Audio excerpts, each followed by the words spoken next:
कोई कहे कि भाई बड़े से बड़े सागर कौन से हैं, है ना, तो क्या कहेंगे? बड़े से बड़े सागर है। ऐसे तो महासागर तो कहते हैं कि 7 महासागर, 7 महाद्वीप है तो 7 महासागर हैं। लेकिन उनमें भी बड़े से बड़े कौन हैं? 7 नारायण। अरे जब 7 के 7 ही रह गए तो उनमें कहां बड़े से बड़े हुए? 7 सागर और 7 महाद्वीप। तो देखो सागर जो है जिनमें जल भरा रहता है, वो बड़े से बड़े 3 सागर हैं ना दुनिया में। कौन कौन? प्रशांत महासागर है, अंदर से पूरा शांत रहता है, सिर्फ ऊपर ऊपर से ऊंची ऊंची लहरें मारता है, या अशांत रहता है? शांत रहता है, अंदर से शांत, ऊपर से ऊंची ऊंची लहरें मारता है। तो देखने वाले समझते हैं बड़ा है, हड़कंप मचाए रहा है। नहीं, तो वो हुआ प्रशांत महासागर। और दूसरा हिंद महासागर। अच्छा, हिंद महासागर तो उतना नहीं है, उतना बड़ा तो नहीं है। क्या कहते हैं? हाँ, उससे बड़ा तो अंध महासागर है। अटलांटिक महासागर नहीं है? प्रशांत महासागर के बाद बड़ा गड्ढा कौन सा है जिसमें बहुत जल भरा रहता है? अटलांटिक महासागर नहीं देखा?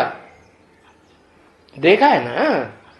हाँ, उससे बड़ा अगर सागर कहें तो प्रशांत महासागर को ही कहेंगे कि हिंद महासागर को कहेंगे? हैं? कहेंगे हिंद महासागर। तो हिंद जहां कहा जाता है, वास्तव में हिंद महासागर नहीं कहना चाहिए। क्या कहना चाहिए? भारत का या हिंद का? ये तो हिंदुओं ने नाम रख दिया है, तो हिंदुओं के आधार पर हिंदू धर्म का नाम के होने के हिसाब से उन्होंने हिंद महासागर नाम रख दिया। लेकिन वास्तव में भारत है, मूल रूप में भारत है या हिंद? भारत। ये तो हिंद तो नाम विदेशियों का रखा हुआ है ना। विदेशी लोग आए, सिंधु नदी से गुजरते हुए आए, तो सिंधु के आसपास रहने वालों को उन्होंने कह दिया सिंधु सिंधु हिंदू हिंदू हिंदू हो गया, सिंधु से बिगड़ करके हिंदू हो गया, तो नाम दे दिया हिंदुस्तान। लेकिन वो तो वास्तव में हिंद महासागर तो छोट नहीं देखा, नक्शा ही नहीं देखा। देखा है ना? हाँ, तो 3 गड्ढे हो गए बड़े बड़े हैं, जिनमें प्रैक्टिकल में ज्ञान जल भरा रहता है। प्रैक्टिकल में पहाड़ में भरा रहता है, चोटियों में भरा रहता है, या गड्ढे में भरा रहता है? जो फीमेल प्लक है, फीमेल में से मेल ताकत लेता है ना। शिव को शक्ति कहा जाता है कि शिव की शक्ति अलग, शिव अलग, शक्ति अलग। तो शक्ति मेल को कहां से मिलती है? पावर कहां से मिलती है? फीमेल से। अरे मेल प्लग को पावर कहां से मिलती है? फीमेल से मिलती है ना। हाँ, फीमेल से मिलती है। तो यही बात है। ये 3 महासागर हैं, उनमें बड़े से बड़ा प्रशांत महासागर। जो प्रशांत महासागर है उसमें जल तो भरा हुआ है, ज्ञान जल भरा हुआ है ना। लेकिन वो ज्ञान जल जो है वो गहरे से गहरा गड्ढा है, तो उसमें जल छोटा होगा या बड़ा होगा? गहरे गड्ढे में। अरे गड्ढा नीचे को छोटा होता जाता है कि बड़ा होता जाता है? गड्ढा ऊपर को बड़ा होता है कि नीचे को बड़ा होता है? नीचे को बड़ा गड्ढा होता है, गहरा होता है। बाकी ऐसे थोड़े कि लंबाई चौड़ाई बड़ी होती है, हाँ बड़ी होती है, हाँ ऊपर बड़ा और नीचे छोटा। तो देखो ये बताया कि ये जो बड़े से बड़ा प्रशांत महासागर है, जिसमें प्रैक्टिकल में बहुत जल भरा हुआ है, ज्ञान जल, वो किस में भरा हुआ है? शिव बाप आएंगे, ज्ञान जल का भंडार भरेंगे, तो कहते हैं सागर में ज्ञान जल रहता है। लेकिन सागर भी तो 3 गड्ढों से कनेक्टेड है कि नहीं? नहीं कनेक्टेड है। तो वो जो 3 गड्ढे हैं, वो उनमें नाम किसका किसका देंगे? 3 गड्ढे माने 3 फीमेल प्लग। हाँ अच्छा, तो 3 जो हैं स्त्री चूल्हे, उनके नाम बताओ। पहला नाम किसका देंगे? है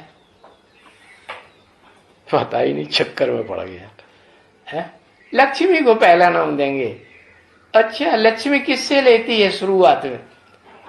है तब आगे बढ़ती है ज्यादा लेने के लिए। है शुरुआत कहां से करती है लेने की? है फिर जगदम्बा से लेती है ना। तो जिससे लेती है वो बड़ा हुआ या लेता है या देता है? दाता है। क्या है? लेता है। क्यों लेता है? भले अधूरा लेती है, और देने वाला भी अधूरा ही देती है, लेकिन फिर भी फाउंडेशन तो वही है ना। प्राइमरी स्कूल की कहानी वो पढ़ाई पढ़े बगैर कोई ऊपर की पढ़ाई पढ़ सकता है? ABCD I U का खा गा पढ़े बगैर कोई ऊपर की पढ़ाई पढ़ सकता है? नहीं पढ़ सकता ना। तो फिर बड़े से बड़ा सागर कौन सा हुआ, और उसका गड्ढा कौन हुआ? बड़े से बड़ा सागर है प्रशांत महासागर, और जिसमें वो समाया हुआ है आधार लेकर के, वो बड़े से बड़ा गड्ढा हुआ कौन? तो हाथ पांव बांध बैठिए। जगदम्बा। हाँ क्यों? क्योंकि उसमें धारणा शक्ति ज्यादा हुई या कम हुई है? कोई माता अपने पति का ही ध्यान दे, और पति ने माता को जिस लिए बनाया, माता बनाया ना पति ने, तो वो बात भूल जाए। पति ने माता को किस लिए बनाया? पिता ने माता किस लिए बनाई? है बच्चों की पैदाइश के लिए बनाई, बच्चों की परवरिश के लिए बनाई, और माता इस बात को भूल जाए। तो माता को संपूर्ण माता कहेंगे कि अधूरी कहेंगे? क्या कहेंगे?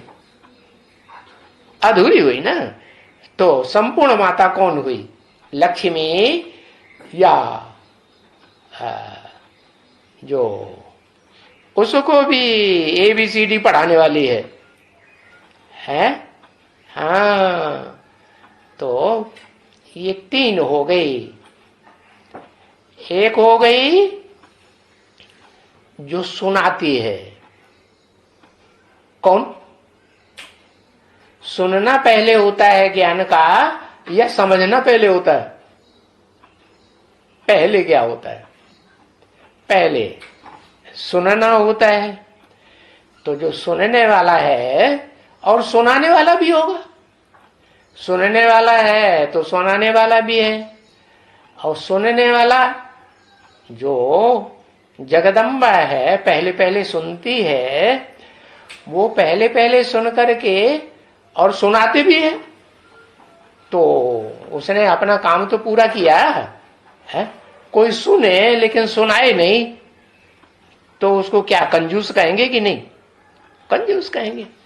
तो सुना भी और सुनाया भी। जितना सुना उतना तो सुनाया ना, नहीं सुनाती है तो सुनाती है।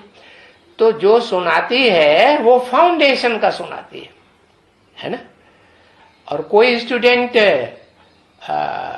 प्राइमरी स्कूल के टीचर को भूल जाए और बड़े टीचर को ही बड़ा महत्व दे, तो ये ठीक है? ये तो ठीक बात नहीं, क्योंकि जो फाउंडर है वो ही बड़ी चीज है ना। हाँ, तो फाउंडर जो है शिव बाप प्रजापिता को आकर के वर्षा देते हैं। काहे का? उस ज्ञान का वर्षा देते हैं, अखूट ज्ञान भंडार का, जिससे विश्व की बादशाही मिलती है ना, योग बल के द्वारा। तो बताया कि प्रजापिता से किसको वर्षा मिलता है?